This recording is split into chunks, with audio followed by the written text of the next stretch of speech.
Take us through what your platform wants to impart to someone listening. It's about balance. And I think there's a recognition that the genie's out of the bottle. There is technology in the world and there are benefits to it. So we're about bringing life and tech into harmony with the goal of our kids and ourselves living our life to its fullest.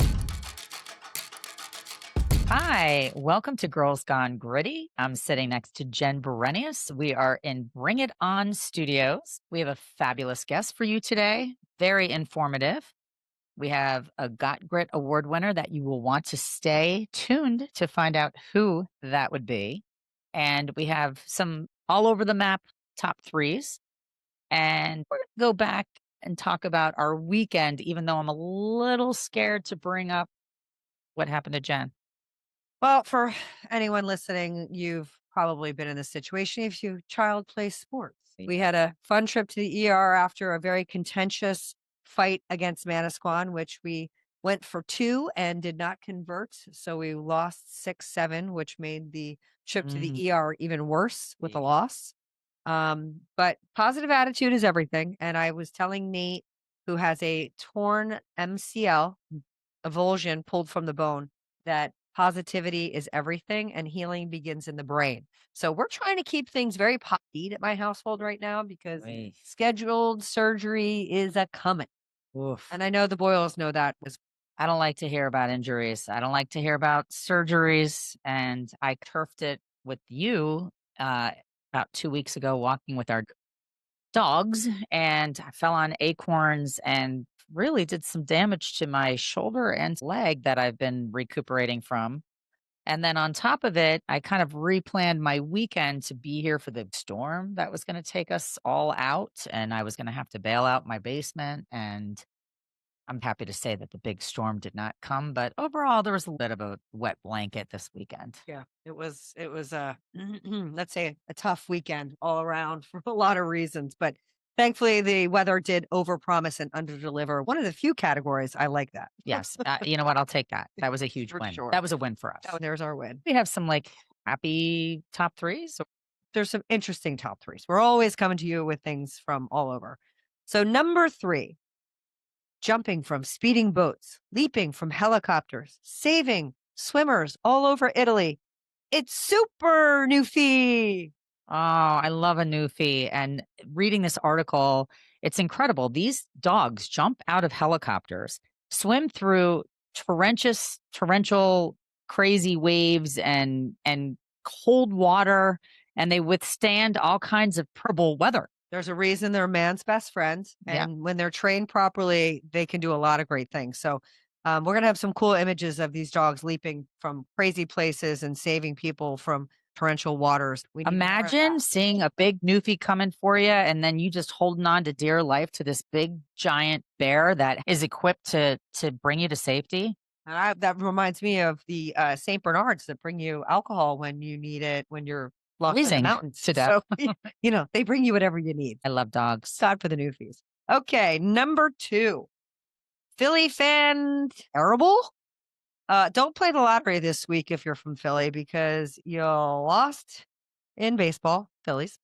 You lost in football, Eagles, and you lost in hockey with the Flyers all in one night. I don't think it's happened for like 40 years. So bummer. Ooh. I'm sorry, but not sorry because I'm a Giants fan. My daughter lives with an Eagles fan and she's a Giant fan. And I said, girls, go tailgate, have some fun together, and then go into the game. And Chase said, I am not going to that game to watch the Eagles destroy the Giants. And how fabulous was that turn of events? What They a great deserved game. it. And we needed it here in We New needed York. it. We Let's really be did. honest. Yes. Yeah, especially because you have some of our best players. We really screwed that up. Go blue. Yeah. All right, number 1, Kohlberg plea. No trial or death penalty will he see, but a 4 times life sentence funded by you and me. I don't know how I I like feel it. about this. I truly think that what they should do in a case like this, where the death sentence is looming and he killed 4 people, let's do the math. How much is it going to cost taxpayers to keep him 4 life sentences? I think a bullet is less expensive, Well, or gas is less expensive. or can we put some of these people to work? He's never going to be able to make up for what he did on any level. So I think take him out. You're going to still have to feed him if he's going to be in a work program. Our tax dollars still going to be funding his life.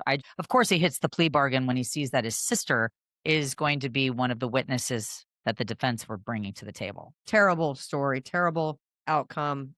They cost us a lot of money. Well, at some point we might cover the death penalty, but not today. Today we are going to cover something all about balance in life. We're so excited to have our special guest here today.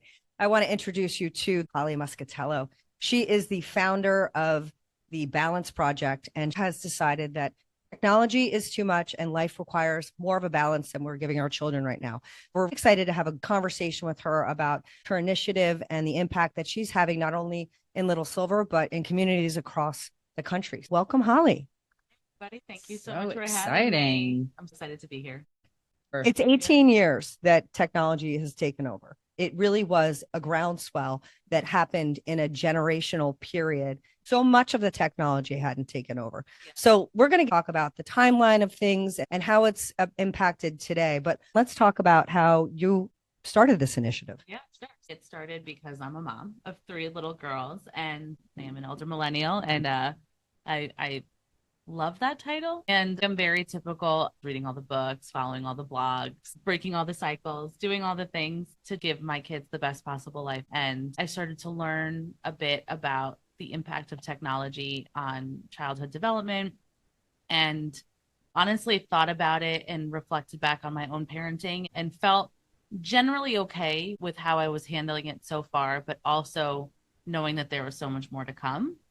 And I thought I had some time, and then I read The Anxious Generation, and it essentially confirmed all of my intuitions and fears. And then after I read that, really started to dig much more deeply, specifically into this topic. And it's so interconnected and layered. And I realized I needed to do something. I felt in my body that I had to do something. Of course, I was going to continue to be the same parent I had been in my home, but I had the feeling that it just wasn't enough, and that the pressure from the outside and from society as a whole wouldn't make that easier. And so I said, I'm going to try and change it. And I know that might seem crazy to a lot of people, but I can't describe it. I just felt like I had to do it. Some people roll up their sleeves when they find a void. They decide that they're going to conquer it. You have to be wired that way. Yeah.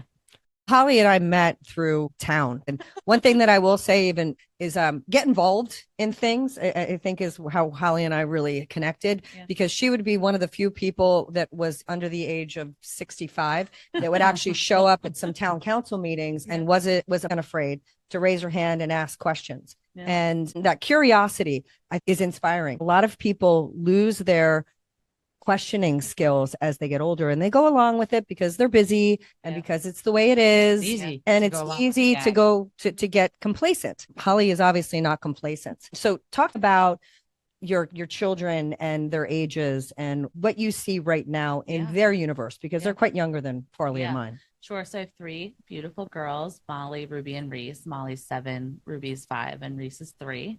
I started this about a year ago. So they were 6, 4, and 2. And for them, it was quite limited at the time. They watched TV. They would have the iPad occasionally on the car trip or on a vacation. But we were quite mindful about not giving them, a phone. We didn't give them a phone at dinner. And we were, I guess, more free range parenting than I realized. Now that I know what that is, relaxed parenting.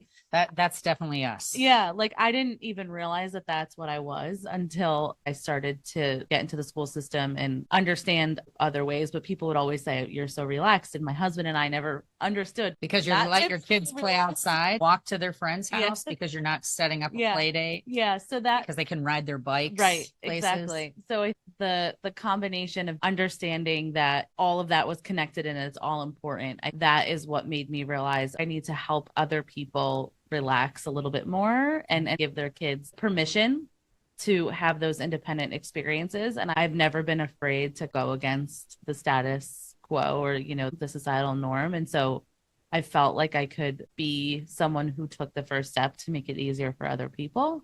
And that's what inspired us to start something. And it wasn't just me. My husband has been involved from the beginning. I had a very core group of parents involved from the beginning. But the amazing part about all of it is it just kind of happened. The universe has been unfolding things, and we've just been taking one step at a time. It's so needed. I feel like when we had our little people, we were stressed about TV time and baby Einstein and sensory overload. Sensory overload. Yes. Like that. That was our kids' generation. It was like, what are you putting them in front of that they're consuming, and are they going to get overwhelmed? Yeah. I never had an iPad for my kids. Well, to our earlier point, this is where we noticed that the groundswell of technology has exploded. When Jack, my youngest, was 7 years old, I got my first smartphone because of sports. They sucked us into it. You would need to be someplace. Oh, no, they sent you an email and you already got the place because they waited until the absolute last second to send the email. If you had a smartphone, then you would have known. And I'm piling little people in a car to get them to a practice that now is canceled. So yes, that phone's going to make my life so much more convenient. Yeah. And that is the reason why I got my first smartphone. He was born in 1999. So that would have been like 2007. Yeah. And think about that as the way I had to have raised my kids. And you can see how we've not been in control since the inception of this nefarious technology. Think about from our parents' generation to ours. I remember thinking I'm never going to be my mom because she doesn't even know how to use the DVR or any technology. And how lucky was she? And now here we are. I keep saying to Jen, I'm so happy that we're doing a podcast because it's keeping us in this space that we don't want to be consumed by, but we don't want to get left in the dust either because how are we going to relate to our kids? So it's like a double-edged sword, you know, how much is too much? And what do you choose to consume? But yet we're utilizing the culprits. And they're keeping a phone in our hands.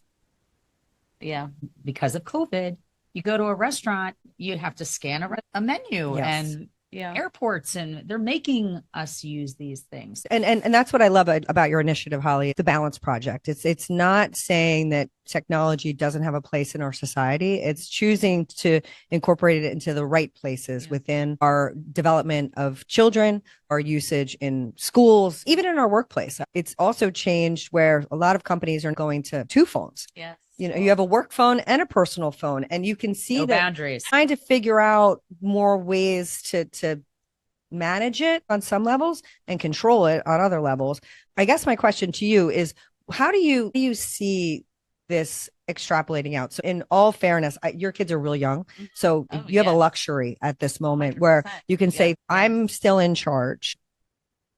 But it does get to a point where you're at the mercy of what the school's policies are. What are you guys doing to mitigate that? Yes, I feel super lucky. And literally my friends and I say this all the time. We feel like we hit the jackpot on the timing of all of this because from our childhood, we had a completely analog childhood up until I was years old. And then that's when I started to get on AOL Instant Messenger, right? And so I had that analog childhood and know what that was like. And I can appreciate what that did for me. And when I think back, I grew up at my grandparents' house, which was on the farm that she grew up on, which was 4 acres of land next to a field, across from a field, next to another field. And all I did was play outside and look at the clouds. And I remember laying and looking at the clouds. And I do that with my kids now. I'll go outside and let's just lay and look at the clouds. And there was this one day, we do our peach and our pit. What was your peach of the day? What was your pit of the day? And my daughter said, looking at the clouds with you. So I was reminded how important those simple moments are. And I feel lucky because we had that experience. We were also early adopters to digital life, right? I got on Facebook when you had to have a college email address. So very early adopter to digital technology, use it for my work and enjoy it. But when it comes to our kids, you're defensive driving.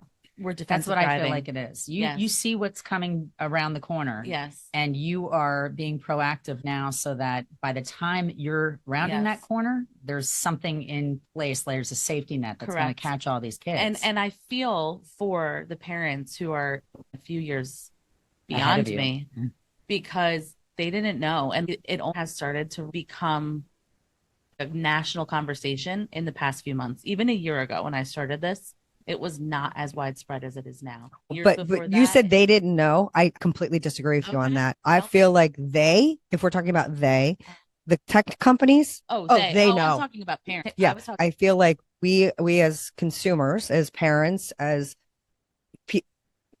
American citizens, we are being sold down the river because it's always our problem. We talk about it on our show with so many aspects of food and healthcare and aging. And it's always like, well, you need to do a better job at parenting your child if they have an addictive problem. Now, meanwhile, they have made this tech highly addictive. Yeah. They don't even let their own Intentionally. kids utilize that's- it. yeah. And they have boundaries set up for Yeah. their own families. Well, and They know exactly what they're doing. that's where I think we have the benefit of this conversation being made mainstream, and parents that were in your shoes and a lot of them that were in between, like all those kids in between our kids' ages, there wasn't that mainstream support against it. And there was also this FOMO mentality, right? We see it in our schools with ed tech, and we see it with parents not wanting their kids to be left out. And so now we know, and we know too much. And that is where we begin the conversation. And that's exactly where we started. So much changed in such a short amount of time.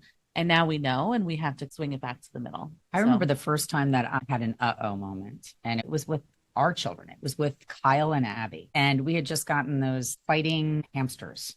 I can't remember what they were, but we were told that if they were male and female, it would work. But if there were two males in a cage, one would kill the other. So Abby and Kyle were very into it, and we were laying out the cage and trying to understand, do we have a male and a female? How can we determine which one is which? And I said, why don't you guys research? And that's how we also were like, I can't remember hoodwinked. the name of what type of hamster, gerbil, whatever it was. But I said, just go type, how can we determine boy or girl? Ooh. All of a sudden they came running back in and they were like, oh my God. and I said, what? And they're like, we don't even know we we don't saw. know what we saw. And I my went God. in, and it was one little typo where it's female or male or sex. Wham. Oh my gosh. It was Yep. a whole world that they were exposed to. Yeah. I used to always say, if you're going to Yes. give your child a phone at a young age, then you might as well just let them drive a car. Yeah. Because it's a piece of machinery that can get you anywhere in a split second, and they're exposed to anything and everything. And You can't undo it once they are. No, you No. can't. Well, And and we're not undoing the technology piece of it. We Yeah. know that. Take us through what your platform wants to impart to someone listening. It's about balance. And I think there's a recognition that the genie's out of the bottle. There is technology in the world, and there are benefits to it. So we're about bringing life and tech into harmony with the goal of our kids and ourselves living our life to its fullest. One of the things that really stuck out about the numbers and the research, and when you see how much time we're all spending on our screens every day, the opportunity of cost of that is huge in terms of life experience, creativity, and other things that you can be doing that takes up your time versus mindlessly scrolling. And I still do it, right? I'm not perfect. And I think that's why we have what we call our community values and intentions, which is about awareness and the acknowledgement that this is something we should be paying attention to, noticing and trying to make small shifts along the way as individuals. And then as communities for our kids, we're in a time where it has to be collective action. It has to be a group, because the pressure is just too strong.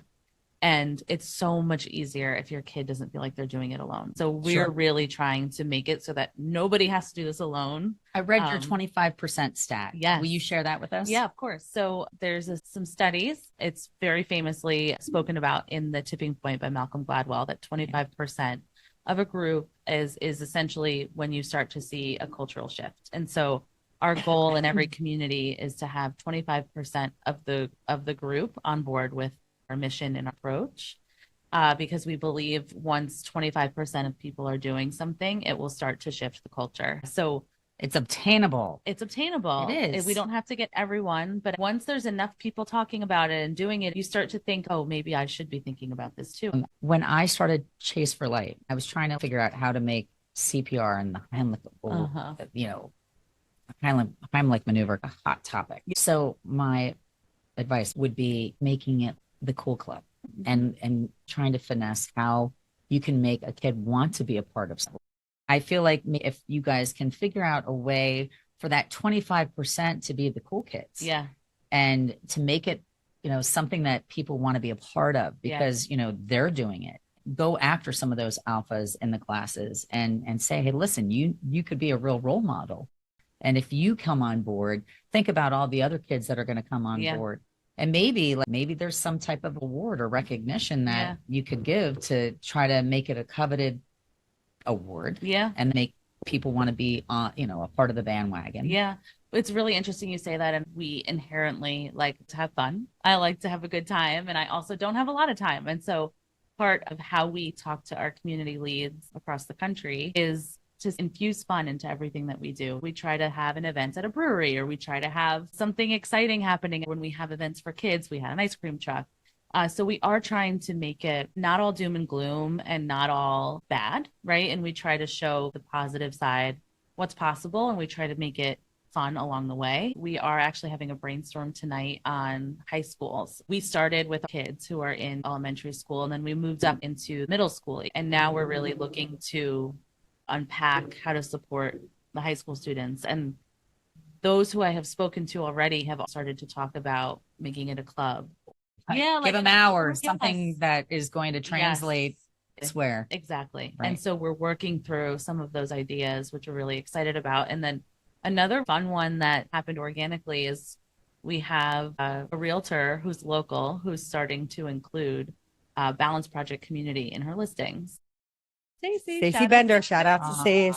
Hi, Stace. That's awesome. So it's a fascinating experience to see how this can manifest in so many ways. And I totally agree. I think making it something people want to do versus not is what we're hoping to achieve.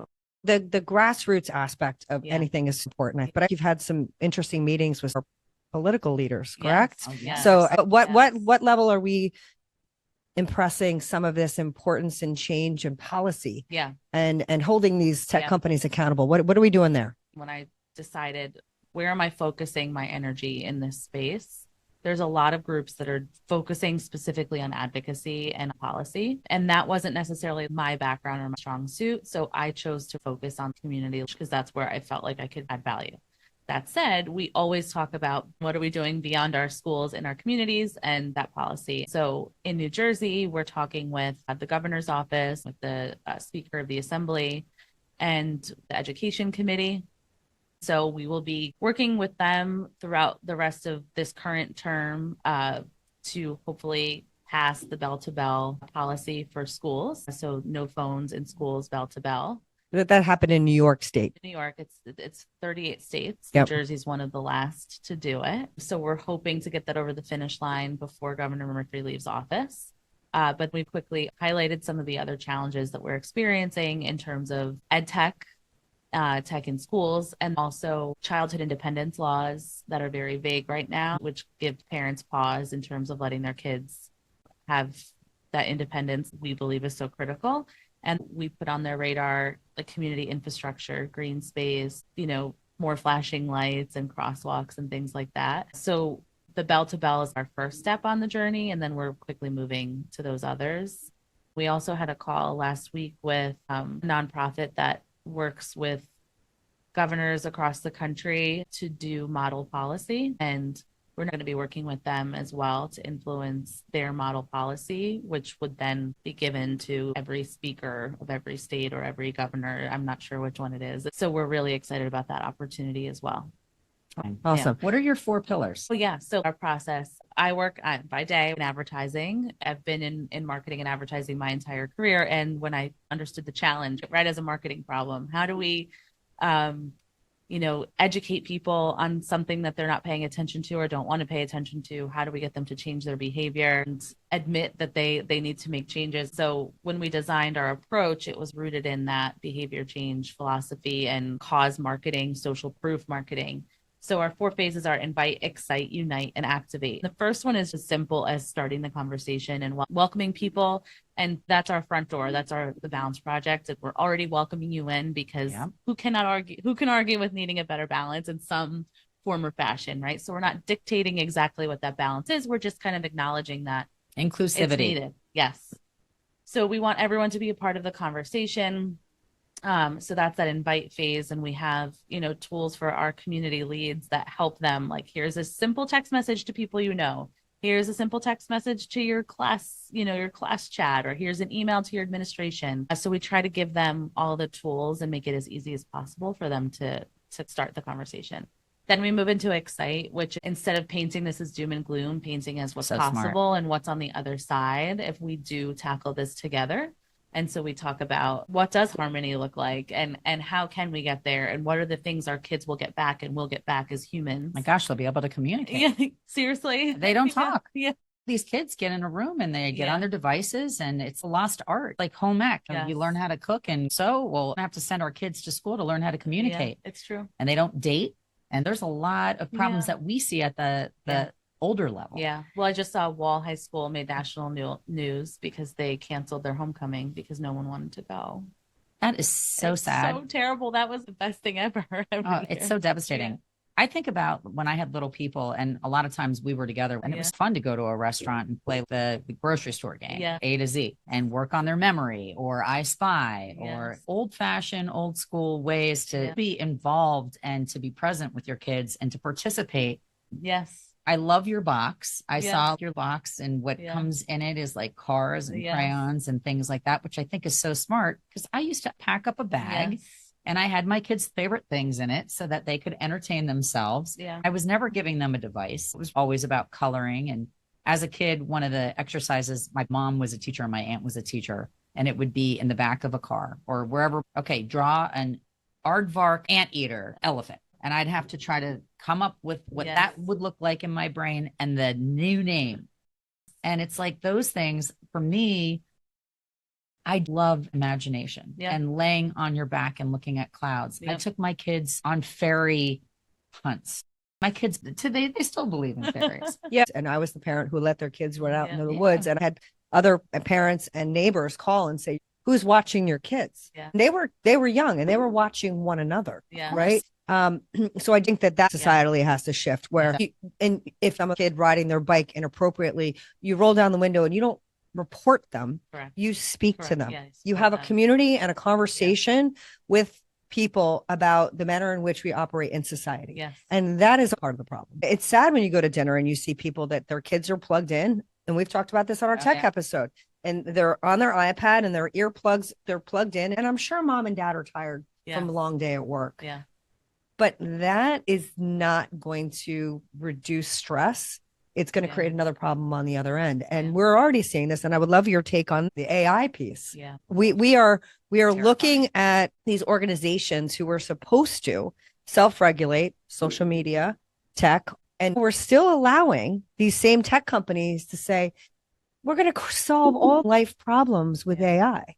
And yet we're already seeing the impact of AI on the MRI scans of children, where the kids that use ChatGPT and these AI techs, the pulses in their brain go from firing up huge to this big, because you're not using critical thinking, you're not using imagination, you're not using any reasoning or human skills. Yeah. And I would implore for anyone out there who doesn't know about the Balance Project to get involved, because I think that this is the tip of the iceberg. And yes, it's going to get worse before it gets better if we don't start to take back some of these things. It's true. And I think your point about community support, that's one of our core values. How do we create a community culture where we are going back to that village mentality and assuming the best intent and looking after each other and supporting each other and giving our kids other adults that they can trust and feel comfortable with? So that's also a part of it. People ask me, what exactly do you do? It's kind of all over the place, but it's all interconnected. And it's all important. I think that's critical. And then you're giving kids their childhood back. Yeah, kind of. They gaming and being on a device is not the way we grew up. Yeah. And I am thankful for the way that I was raised, and the fact that my mom and dad would say, beat it and come back before the sun's down. And that was my norm. It was exciting. And I had to think when I got myself into a precarious situation, and I had to use reasoning, and I had to solve my own issues. And Google, I'm appreciative of Google, but think about when we didn't know how to figure out something, Yeah. we had to go to a thesaurus or encyclopedia, or we had to go to the library, or we had to talk to an adult and ask a question instead of having this instant gratification answer that pops up that we can't even fact check to see if it's correct anymore. And a lot of times it's not even fact check. Yeah. And you brought up a couple of good things there, that going back to Jen, what you were saying too about AI and the brain waves and all of that. I do think it's the tip of the iceberg. I do think there's some positives. I do think our kids need to know how to use it. However, I think we can't overlook those foundational skills. And again, I'm not saying we have to go back to 1992, 1982, or 1972, but I do think we need to hold on to what's important and make sure we're still giving our kids those foundational building blocks, because the only reason why AI can help me now is because I have those foundational skills. Correct. If I didn't have those to begin with, how would I question if it was giving me the right answer, and how would I push back on it? So I think we need to get them off their devices, get them into the real world so they get those experiences, give them that, release the anxiety from our anxious parenting, and let them go out into the world. We always talk about struggles with a small S, like your bike chain breaks, or you get lost, or you get stung by a bee, right? We need them to have those struggles with a small S so that they can gain those critical skills, so that they can engage with technology in an appropriate way. Now, would you be an advocate for age restriction, like a lot of countries are doing with social media on tech completely? Do you think the schools are incorporating too much tech too early? It's so interesting because this is not my background at all. I'm just a mom. You're going to become an expert. Mom on a mission. I'm learning so much about, if there aren't strict and hard and fast rules, people just don't always do the right thing. And I'm seeing that even in our schools. I had a conversation today with an educator who pointed out to me that the state removed the requirement to have a technology plan. So everyone just stopped doing a technology plan. And then I was talking to a couple of parents who are in this space and asking them, how is this handled for you? And the reality is it's different across the board. Everyone's getting a different experience. If you have a superintendent or a board that is very passionate about this, you're doing one thing. If you have a school that's not, you have another experience. And so I think we need some guidance, because it's the wild, wild west right now.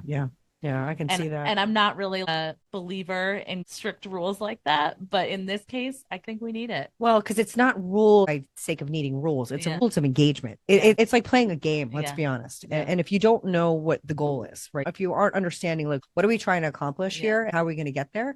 And the other problem that I see, a lot of these tech companies are funding things in these lower income districts.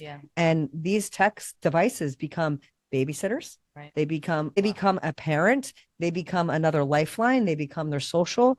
Because in some communities, they don't have the luxury of mom or dad or grandma or somebody home to let them run and play in the yard. I think we need to get a handle on it so that we can level the playing field. Yeah. And I do think like that this is emerging as another divide between the haves and the have-nots. And I think that requires some really deep thinking. And I hope to be able to remain kind and collaborative and bringing people on the journey and articulating the problem and finding the solution together. And in some places that's embraced, and others it's not. I think there's a desire to stay with what you have because that's what you did and you thought it was right at the time. But part of our other mantra is this is changing so quickly, none of us can keep up with it. And if you claim to be on top of it, you can't be, because by the time you said that statement, you're already not on top of it. I think like we all have to kind of commit to the cause as an evolving topic that requires constant attention. That's and think just about the norm. brain power. If you have a collaborative group, you've got 50 brains that are all chugging away at the same issue. And that is how we get things accomplished. So for the mom, dad, or caretaker at home, what would be your key takeaways for how they can be better at supporting the balance? Start with yourself. I think the first step is awareness. It's very simple. As soon as we started having this conversation in our home and then in our community, things started to change immediately, just having awareness and recognition. I think that is step one. Monkey see, monkey do. I get guilty thinking if I'm on my device and they're looking at me, or I'm not 100%. Present and I'm having a conversation and I'm over here, they're going to replicate what they're seeing. That's now when you think about babies, that's another area that I need 30 more hours in the day so I can go to that, because People think this is a problem when they're 13, but the reality is 40% of 2-year-olds have their own iPad, and all these parents are on the device, and these kids are looking at you to learn how to react and learn emotion. So again, the effects of this are so far reaching. So true. I bought my kids fake cell phones when they were little. Yes. I put them in a purse because they Yes. wanted to have everything I have. They Yes. want to be like us. Yeah. Awareness is number one. Number two is modeling. So like you said, pick a couple times during the day to start small, like phone-free meals. We have a box in our house where we put the phone. There is new research coming out talking about the pull of the phone, even if you're not on it, but when it's next to you or in your field of vision. I'll go downstairs and play in the basement with my kids, and I'll keep the phone inside. We've started to go for ice cream without bringing our phones. Give yourself little challenges to model that behavior and give yourself a brain break. Because everything's a photo op too, and your phone is a My freaking problem. camera. That's I'm what they've I'm done. a self-proclaimed It's They've done brilliant photo marketing. addict, and I That's- always have been. And Same. now I'm working through that, and I noticed I've taken less photos and I've been more present, but it's still, that's my biggest Look at what challenge. Snapchat did. It's the biggest loss of time in all of our kids' lives. Yeah. Taking a stupid picture of themselves and keeping their Snapchat streak. They take 650 selfies a day to keep it going. It's tier marketing that the tech people know the hook and grab and what they've done For to sure. us. So first is self-reflection, second is modeling, third is research, because everybody's going to gravitate to a different piece that is most impactful or important to them. And once you're enlightened, you can't look back. And that will naturally help you to change your behavior because you will be aware. So you can follow us on Instagram. Ironically, we try to post once or twice a day. We post different facets so you can get that full perspective. Gearing to an adult crowd. So it's different. It's also where we need to adjust our behavior, where I don't have to be a slave to my phone. At 5 o'clock, I'm going to check to see what my updates were today. And I'm going to spend 15 minutes on my post. And that's all I'm going to do. And set some boundaries for ourselves because we are part of the problem too. How many times do you go to lunch with somebody and their phone is sitting next to them the entire time? Like the little things, they do add up and make an impact. And my phone's sitting here on my lap. It's ever present part of your person anymore. And stinks. Letting that go is incredibly difficult. And even sleeping with your phone outside of the room, buying an alarm clock. These are all so basic.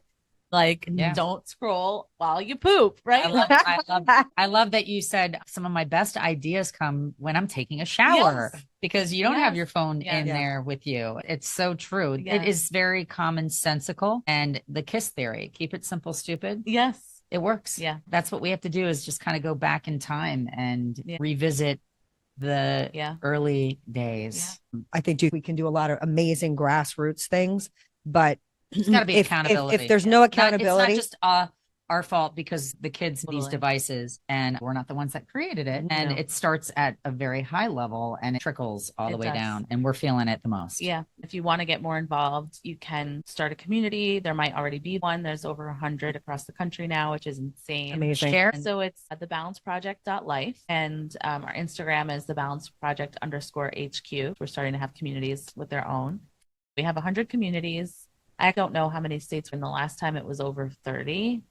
And we also have India. a community in India starting up in Bangalore. Yeah. So it's crazy, wonderful. And we're just getting started and there's so much work to be done. We're also looking for advisors. We're looking for donors. We're looking for anybody that's passionate about their kids. Yes. This is something that pulls at all of our heartstrings. Everybody could be involved. Yeah. You know, and if you're in the cool group, you're involved.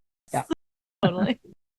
Thank you so much for your initiative. Thank you. Thank you. It takes one person to get the ball rolling. Yeah. And thank you for taking your inspiration and putting it into a practical movement that impacts everyday lives. Be the change. We're looking at it right here. Thanks, guys. Yay. Thank you. Yay. And our Got Grit Award winner this week, Time Magazine had its first ever Girls of the Year edition, and Rebecca Young was featured on the cover of this magazine for the design of a solar power blanket with the homeless community in mind. She designed and sketched a perfectly simple render that was brought to fruition by a group of scientists that came up with the first prototype, which included a solar panel and a battery pack. How simple is that? No one ever thought about it. And she was the first one to make this a reality. And they're being used all over Glasgow, Scotland, which is where she's from. So, Rebecca Young, we are really proud of you. Amazing. And we hope they can replicate this across cold climates all over the world, because the homeless population need that little bit of warmth. It's called an SPHB, which is a solar power heated blanket. And it is brilliantly simple. Sometimes some of the best ideas are simple. Yes, they are. And that brings us to a wonderful lyric that is hopefully going to inspire and empower you today. And Jen, take it away. Right. Do you remember when you looked in the water and saw your reflection, the embers? They drew out a map and they showed you direction to sender.